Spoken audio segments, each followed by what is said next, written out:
Dad was born on May 5th, 1914, only months before the outbreak of World War I, and 3 years before the outbreak of the Russian Revolution that would have such a significance in his life. His parents, my Bubby and my Seder, Abraham and Sarah, were from a small town in Minsk, the central city of Belarus, or White Russia. Mom was born on July 26, 1924, during a decade in which modern jazz and abstract art and other theories were being debated and old superstitions challenged. Her parents were from, actually her father was from Cerda, just outside of Palermo in Sicily, and her mother from Connecticut in southern Sicily. And they reared two very bright, inquisitive, and very stubborn children, Angela and Josie. My father was quite a successful student. He skipped 2 grades in 1 year when he transferred to public school from yeshiva, and he graduated from Brooklyn College in 1934 at the age of 20, completing a 4-year course in 3.5 years.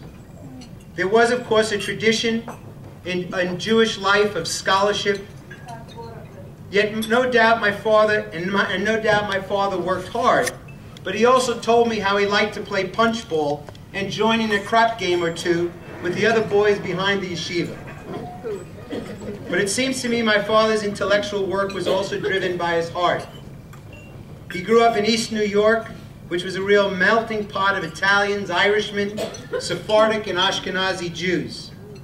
He took Latin in Jefferson High School and considered becoming a Spanish teacher when he graduated in 1934, although there was one problem. In the midst of the Depression, there were 20,000 unemployed teachers in New York City, so he could not get a job. He ended up, I believe, working at a swimming pool and painting hydrants for the WPA, the works program at the time. He was fascinated with and fell in love with language. He told me how he liked to hear a Sephardic Jewish mother cussing out her daughter about a boyfriend that she didn't approve of, half in Spanish and half in Hebrew. Tu eres chamor gadol, or you are a big jackass. At the same time, he developed a deep hatred towards racial animosity, prejudice, and ethnic chauvinism. In 1934 at Brooklyn College, he began to think more broadly of the world. With the rise of Hitler and Mussolini, the growing danger of World War, he defended students at Brooklyn College who chose to strike for peace.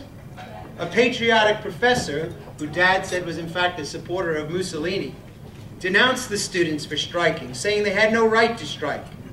My father spoke up in class saying, if the young generation, who are those who fight and die, don't have the right to protest, who does?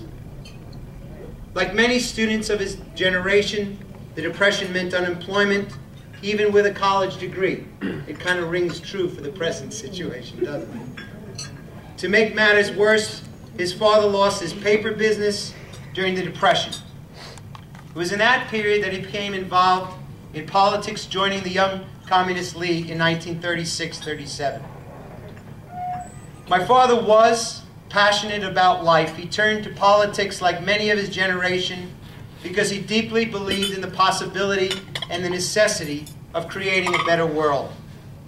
In today's atmosphere, where the very notion that someone should dedicate themselves and sacrifice for such ideals is denigrated, and the measure of a man is the size of his stock portfolio, such a decision may appear strange.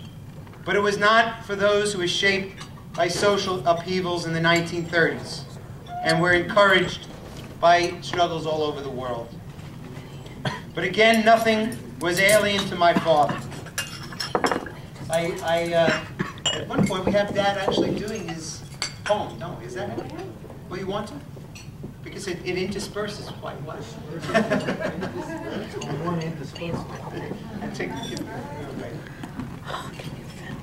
So Phil read. Oh, that one, I thought that was it. No?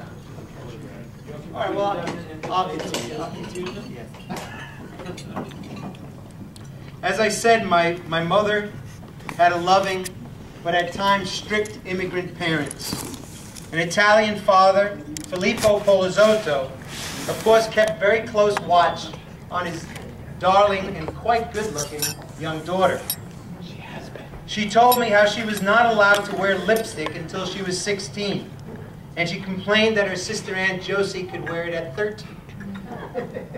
She took commercial art at Washington Irving High School in Lower Manhattan, where nude male models were used in the art course. Now this caused quite a stir with her father. She said, "Dad, what are you afraid I'm going to look at?" In the end, her father finally gave in after she told him the gentlemen were wearing jockstraps. Mother was also fascinated with science and uncovering the secrets of the universe. At 9 years old, her parents had bought her a telescope, and she would climb out onto the fire escape and gaze at the stars through the city's haze. She went to the Hayden Planetarium and signed up to go to the moon. And as I said, with her next to me, and to this day, she never fails to say that she's disappointed that they never called her up to go. From a young age, my mother developed an eye for beauty, to see in nature and in life many of the complexities, nuances that many of us without such a trained eye fail to notice. She also had great confidence in man's ability to overcome superstition and backwardness through scientific knowledge. I'll just tell one story. She was we were in probably 3rd grade. Daryl, I don't know if you remember, we took a school trip to Jamel Mansion. It was a place that's supposed to be haunted in northern Manhattan, off the Hudson River, an old 19th century castle. So we're all in this place, and the guide is telling us about the murders and the ghosts that haunt these halls. And all the kids are on, sort of edge. And my mother's on a wooden staircase. She steps backward, and it goes boom! And all the kids scream and cry, "Where are the ghosts? Are we going to die?" And my mother's in the background just chuckling away. Saying, "Gee, that's silly."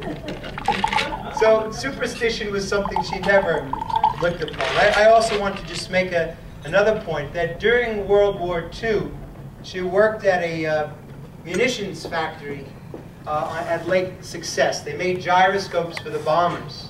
And it must have been late 1944, 1945, that word came over the radio that Japanese cities were burning from the firebombing carried out by the United States. My mom was on the assembly line, and she said, "How inhumane, how horrible." And there was a sailor who had just returned from the Pacific who said, "What do you mean?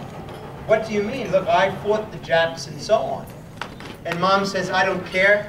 They're humans. They're human beings like us." And that certainly indicated her deep humanity.